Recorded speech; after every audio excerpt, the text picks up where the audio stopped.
Hello everyone. आज हम इस लेक्चर के अंदर बात करेंगे 11th मैथ्स एनसीईआरटी के सिलेबस और इंट्रोडक्शन के बारे में। काफ़ी बच्चों ने मेरे को पूछा कि सर आप हमें इंट्रोड्यूस करो, मतलब जो 10th पास कर रहे हैं बच्चे, उन्होंने पूछा कि हम सर मैथ्स ले रहे हैं तो हमें मैथ्स का सिलेबस बताओ।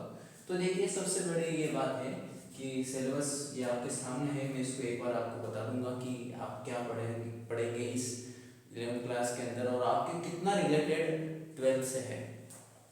ठीक है, तो हम पहले अपने सिलेबस के बारे में बात करते हैं, फिर मैं आपको कुछ इंपॉर्टेंट बातें बताऊंगा जो आपके बहुत ही काम में आएंगी इन 2 सालों में। आपको उसी हिसाब से तैयारी करनी है जो आपके फ्यूचर में बहुत काम आने वाला है।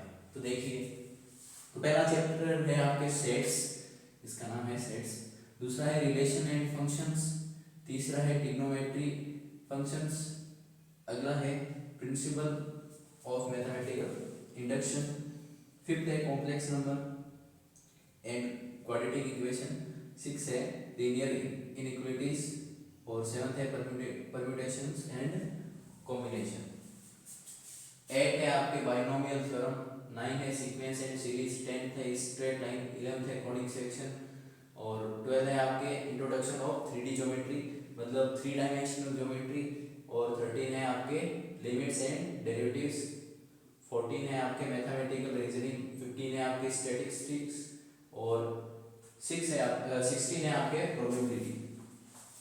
ये आपके चैप्टर के नाम मैंने पढ़ के आपको बता दिए। अब देखिए, सबसे इम्पोर्टेंट बात, आपके ये जो चैप्टर है इनको बच्चे जो भी कर रहे हैं, जिनको टेंशन होती है कि 11th में क्या हो गया, वो बच्चे इनको देख रहे होंगे, चैप्टर खोल के देख रहे होंगे, उनको समझ नहीं आ रहा। क्योंकि सिंपल सी बात है, इससे पहले आपको बेसिक करवाया जाएगा। आप कहीं पे भी पढ़ोगे आपको वहाँ पे बेसिक करवाया जाता है कि इन चैप्टर्स के अंदर क्या क्या है। तो देखिए, मैं आपको समझा देता हूँ कि आपको कैसे पढ़ना है। आपको पहले बेसिक करवाई जाएगी 11th क्लास की, फिर उसके अकॉर्डिंग सारे चैप्टर समझाए जाएंगे कि कौन से चैप्टर के अंदर क्या है। तो देखिए, मैं पहले थोड़ा सा आपको ऐसे बता देता हूँ इनके अंदर क्या है। देखिए, सेट्स आपको पढ़ने के लिए मिलेगा। ये ग्रुप होता है, एक वेल डिफाइंड ग्रुप होता है अलग अलग एलिमेंट्स का, जिसके अंदर जैसे हमने बोले वीक, तो वीक के अंदर डेज होते हैं, तो ये वेल डिफाइंड ग्रुप हो गया। मंथ, मंथ के अंदर होते हैं दिन बहुत सारे, ठीक है। और ईयर, ईयर के अंदर 12 मंथ्स होते हैं, तो ये एक वेल डिफाइंड ग्रुप हो गया। ठीक है, मैंने बोल दिया कि एस से शुरू होने वाले डेज के नाम बताओ, तो वो एक ग्रुप हो गया। तो ये सब कुछ हमें इसके अंदर पढ़ने को मिलेगा। हमें यूनियन, इंटरसेक्शन, यूनियन का मतलब जोड़ना, इंटरसेक्शन का मतलब उनमें से कॉमन लेना, ये सब कुछ हम सेट के अंदर पढ़ेंगे। अब सबसे बड़ी बात कि 10th में तो हर चैप्टर अलग अलग था, कोई किससे रिलेटेड था, एक दो चैप्टर एक दूसरे से रिलेटेड थे। लेकिन यहाँ पे ये 11th नहीं है। आप कोई मान लो कि आप सपोज कोई मूवी का पार्ट हो, ये पार्ट फर्स्ट है, और आपके 12th है जो पार्ट सेकंड है। आप पार्ट फर्स्ट की आपको स्टोरी समझ में आ गई तो आप पार्ट सेकंड अच्छे से समझ पाओगे। आपको पता रहेगा कि पार्ट फर्स्ट में हमने ये किया था, मतलब आपके 11th जितनी मजबूत है, जितनी ज्यादा मजबूत है 11th, उतना ही आपके 12th में इम्पैक्ट करेगा। 12th शानदार होगी आपकी। तो ये देखिए कैसे, और जितने भी कंपटीशन एग्जाम है, आईआईटी जेईई और जितने भी आपके जो भी रेलवे का एग्जाम देते हो या इसरो का एग्जाम देते हो, उसमें 60% ऑफ कोर्स 11th का आता है। ये आपको समझना है। और जितना भी बेसिक है, क्योंकि बेसिक क्वेश्चंस होते हैं कंपटीशन में, तो 11th ही बेसिक है, इसमें से आपको पूछेगा। और मैं आपको बताऊंगा कौन से चैप्टर आपके 12th में नहीं है। तो देखिए, सबसे पहले सेट के बारे में बता दिया, सेट और relations and function. Relation and function आपको भी यहाँ समझ में नहीं आएगा। रिलेशन एंड फंक्शन बहुत ही अच्छा चैप्टर है और 12th में आपके है, वापस चैप्टर का नाम भी रिलेशन ही है, ठीक है। ट्रिग्नोमेट्री फंक्शंस, आप ट्रिग्नोमेट्री पढ़ के आई हो, इसमें थोड़ी अपर लेवल की आपको ट्रिग्नोमेट्री पढ़ने को मिलेगी। और आप दो फंक्शंस के बीच एंगल निकालना और बहुत सारी चीज़ें पढ़ने को मिलेगी। आपने 90 तक डिग्री की वैल्यू पढ़ी है, आप 360 तक पढ़ोगे कि एंटी क्लॉकवाइज जाते हैं तो कैसे होता है एंगल, और क्लॉकवाइज जाते हैं तो कौन सा एंगल मिलता है, ये सब कुछ आपको पढ़ने को मिलेगा। प्रिंसिपल और मैथमेटिकल इंडक्शंस, इसके अंदर हम डिनोट करते हैं, जैसे आपको कुछ चीज़ प्रूव करनी है तो हम उसको मानते हैं, पहले सपोज करते हैं। ये मैथमेटिकल इंडक्शन है, ये थ्योरेटिकल चैप्टर है पूरा। आपके एक दो क्वेश्चन 12th में है इससे रिलेटेड, और ज़्यादा कुछ नहीं है। ट्रिग्नोमेट्री फंक्शन ये आपके हर जगह काम में आएगा। आप इंटीग्रेशन करोगे या अगर 12th में डेरिवेशन करोगे, ठीक है। सॉरी डेरिवेटिव्स करोगे, डिफरेंशिएशन, उसमें सब में ये काम में आएगा। हाँ, फिजिक्स में डेरिवेशन में भी काम में आते हैं, ठीक है। Complex number and quadratic equations. Complex number, जैसे आपने नंबर सिस्टम पढ़ा है 10 के बच्चे को पता होता है कि कॉम्प्लेक्स नंबर आ गए यहाँ पर।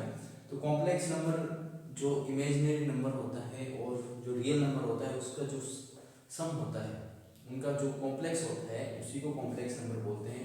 सपोज ये देखिए, इसको ऐसे लिखा जाता है, इसको a प्लस आयोटा बी। ये जो i है आयोटा बी, इसकी वैल्यू होती है √-5, ठीक है। अब अगला चैप्टर है आपके लीनियर इक्वलिटीज। लीनियर इक्वलिटीज में हम करेंगे कंपेयर करेंगे।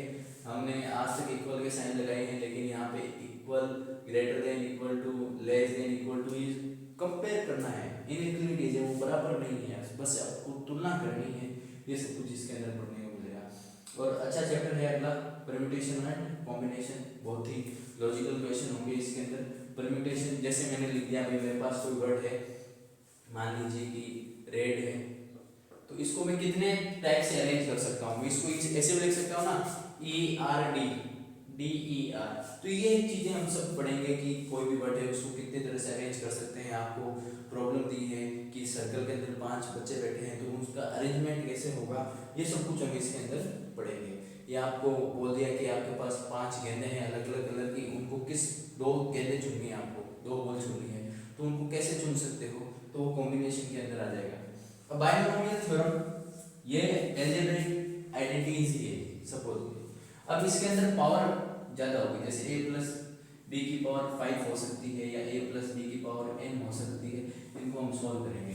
क्यूब तक तो आपको सॉल्व करना आता है, a प्लस बी की पावर, a प्लस बी का होल क्यूब, वो आपको सॉल्व करना आता है। अब यहाँ पे हम ज्यादा पढ़ेंगे बायनोमियल थ्योरम में, और ये रिलेटेड होगा आपके आगे काम में आएगा आपके इंटीग्रेशन में, ठीक है। Sequence and series, sequence and series, series आपने एक ही पढ़ा है, ठीक है। अब इसमें आप जीपी पढ़ोगे, ठीक है, और एचपी पढ़ोगे, ये अलग अलग सीरीज है, ठीक है। स्ट्रेट लाइंस, ये आपने स्ट्रेट लाइन की इक्वेशन पढ़ी है आज तक आपने, जैसे मान लीजिए कि 5x + 3y = 0, ये स्ट्रेट लाइन की इक्वेशन पढ़ी है। अब आपने यहाँ पे अलग अलग कंडीशन के अकॉर्डिंग स्ट्रेट लाइन की इक्वेशन पढ़ोगे। मान लो कि ये कोई लाइन है, उसके पैरेलल लाइन की आपको इक्वेशन निकालनी पड़ेगी। यहाँ पे एक लाइन है, उसके परपेंडिकुलर लाइन की इक्वेशन निकालनी पड़ेगी। या कोई लाइन है, वो एक पॉइंट से पास हो रही है और उसकी स्लोप यहाँ पे टेंजेंट, तो उसकी इक्वेशन बताओ। ये सब कुछ पढ़ने को मिलेगा। अगला चैप्टर है आपके कॉनिक सेक्शन। इसके अंदर आप पढ़ोगे हाइपरबोला, पैराबोला और क्या बोलते हैं, इलिप्स पढ़ोगे इसके अंदर, और उनकी इक्वेशन होती है अलग अलग कंडीशन में उनकी इक्वेशन।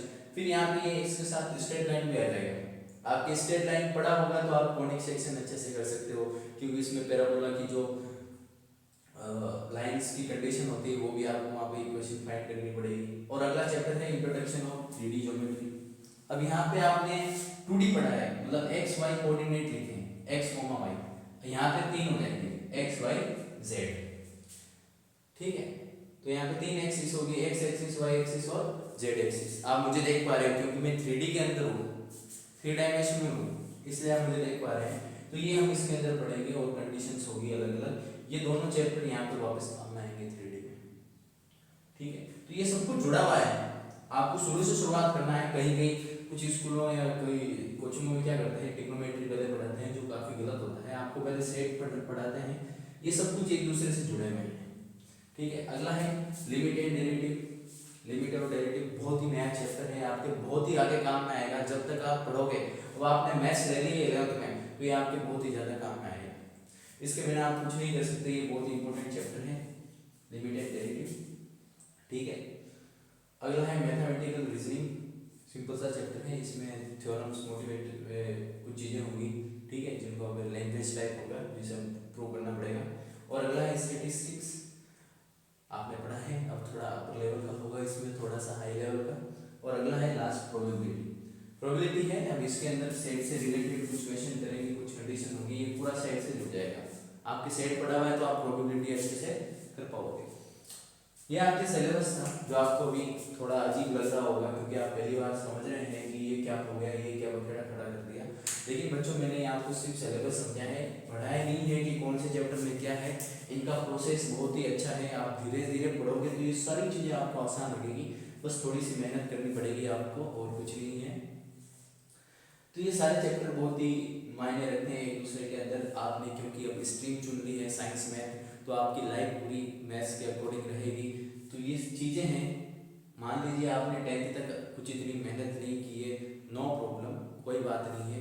ऐसा नहीं है कि जिसके 90 है वो ही मैथ्स लेगा, आप अपने पैशन के अकॉर्डिंग ले सकते हो मैथ्स। आप यहाँ पे ये ABCD है, वापस मान लो कि मैथ्स की ABCD आज से आप शुरू कर दीजिए। मतलब आपको लग रहा है कि मैंने कुछ नहीं किया, तो आप अभी से शुरू कर दीजिए। 11th क्लास के बच्चों के लिए बात है, अभी से शुरू कीजिए, आपका फ्यूचर शानदार बनेगा। 11th 12th, अब 11th आपने अच्छे से पढ़ी है तो आपके 12th में इम्पैक्ट बहुत ही शानदार होगा। आप जितनी 11th मजबूत है 12th भी उतनी मजबूत होगी, और ये जरूर आपके काम में आएगा। फिर आप BSc करते हो या इंजीनियरिंग करते हो, यही सारी चीज़ें वापस आपको पढ़ने को मिलेगी, और इनसे थोड़ा अपर लेवल का पढ़ने को मिलेगा। तो आप पहले नींव मजबूत कीजिए, आपका फ्यूचर शानदार होगा, मेरी यही शुभकामना है। Thank you so much.